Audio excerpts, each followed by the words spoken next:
Hi అండి, welcome back to Suryachandra farming.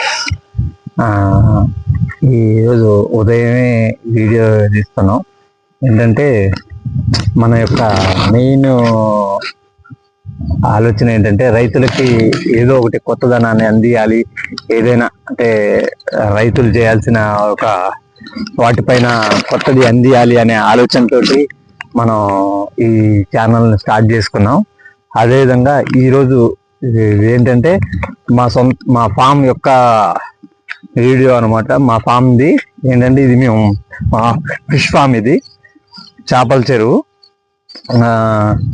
కొత్త పాత చెరువుని కొంచెం కట్టలు బండ్స్ క్లియరెన్స్ చేపించడం ఒకటి చేస్తున్నాం.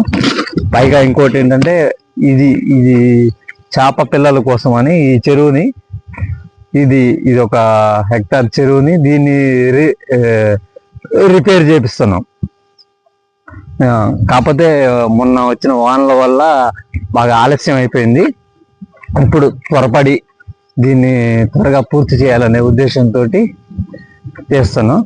ఈ బండ్స్ వచ్చేసి ఇది ఒక 5 ఎకరాల చేపల చెరువు. దీన్ని మరలా ఇది పక్కన చెరువు, పైగా మళ్ళా ఇంకొక చెరువు మనకి అక్కడ ఆ చెట్టు పక్కన ఉంటుంది. అది ఒక హెక్టార్ చెరువు. మొత్తం మంది ఇక్కడ 10 ఎకరాల చేపల చెరువు అనమాట. అదేవిధంగా మనం సీడ్ సప్లై కూడా, అంటే ఇప్పటి వరకు చాలా మంది, అంటే ఈవెన్ నాతో సహా సీడ్ కావాలి అంటే ఆంధ్రా నుంచి మాత్రమే తెచ్చుకునేవాళ్ళం. దూరం నుంచి తీసుకొచ్చుకునేవాళ్ళం. ఆలోచన అంటే తక్కువ, ఇప్పుడు సరే నాకంటే ఎక్కువ మొత్తంలో చేప అవసరం ఉంటుంది కాబట్టి నేను బయట తెచ్చుకోగలుగుతా. కానీ కొంతమంది రైతులు చిన్న రైతులు ఉంటారు అనమాట, 1-2 ఎకరాలు రైతులు. వాళ్ళకి బల్క్ ఆర్డర్ కుదరదు. చిన్నగా తక్కువ మొత్తంలో తీసుకొచ్చుకోవాలన్నమాట. తక్కువ మొత్తం తీసుకొచ్చుకోవాలనుకున్నప్పుడు కొంతమంది అదే విధంగా 5,000 లోపు, కొంతమంది 1,000-500 కూడా అడుగుతారు బావుల్లో వేసుకోవడానికని. వాళ్ళ కోసం కూడా అక్కడ నుంచి ఆంధ్రా నుంచి రావాలంటే చాలా ఖర్చు అవుతుంది. ఎందుకంటే చేప కంటే కూడా ట్రాన్స్పోర్టేషన్కి ఎక్కువ ఖర్చు అవుతుంది. అలాంటిది ఏదైనా అంటే వాళ్ళకి ఆశ ఉంటుంది చాలా మందికి, చేప పిల్ల పెంచుకోవాలి, చెరువులు బాయిల్లో వేసుకోవాలని. కానీ నాణ్యమైన చేప దొరక్క ఇక్కడ దగ్గరలో ఎక్కడ తెచ్చుకుంటుంటారు, కానీ చిన్న నాసిరకం చేప తెచ్చుకుంటుంటారు. అది క్వాలిటీ ఉండదు, ఏముండదు. అది యాక్చువల్గా చేపని ఏంటంటే క్వాలిటీతో పాటు ఏంటంటే ఏజ్ పాత చేప కొంచెం సైజు చేప వేసుకున్నప్పుడు దానికి మోర్టాలిటీ ఉండకుండా సర్వైవల్ ఎక్కువ, అంటే బ్రతుకుదల శాతం ఎక్కువగా ఉంటుంది. కాబట్టి ఆ చేపలు అన్నీ తెచ్చుకోవాల్సి ఉంటుంది. అయితే అదేవిధంగా మన బండ్స్ మీద ఈ ఖర్జూర మొక్కలు అన్నమాట. ఇవన్నీ ఈ ఖర్జూర మొక్కలు. అదేవిధంగా మనం చూసినట్టయితే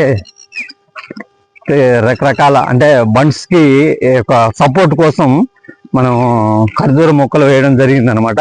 ఈ కాపు కోసం అనేది సెకండరీ, కానీ అది ఎప్పటికైనా కాపు అనేది. కానీ మన బండ్స్ ఒక సంరక్షణ బాధ్యత అవి తీసుకుంటాయి. అంటే కొంత సపోర్టివ్గా ఉంటుంది అనమాట. మన బండ్స్ నీటి పక్కన ఉన్న నీటి అలజడి తగిలినప్పుడు, అలలు కొట్టినప్పుడు, వరదలు వచ్చినప్పుడు కొంచెం ఆ బండ్స్ని సపోర్ట్గా చేసుకుంటుంది. అయితే బండ్స్ ప్రిపరేషన్ అనేది ఇది ఇలా, అంటే చుట్టూ కట్టలో ప్రిపరేషన్ ఇలా ఉంటే సపోర్ట్గా ఉంటుంది అనమాట. ఇది అయితే ఒక 3 years అవుతుంది. ఇప్పటికి కూడా ఇలాగే ఉంది. దీన్ని కొంచెం రిపేర్ చేసాం అంతే. దీన్ని మనం వేరే ఏం చేయలేదు, రిపేర్ మాత్రమే చేసాం. అదేవిధంగా ఇటు వచ్చేసి అరటి మొక్కలు కూడా వేసాము. అరటి మొక్కలు వేయడం జరిగింది. ఇవన్నీ అరటి చెట్లు. ఇంకా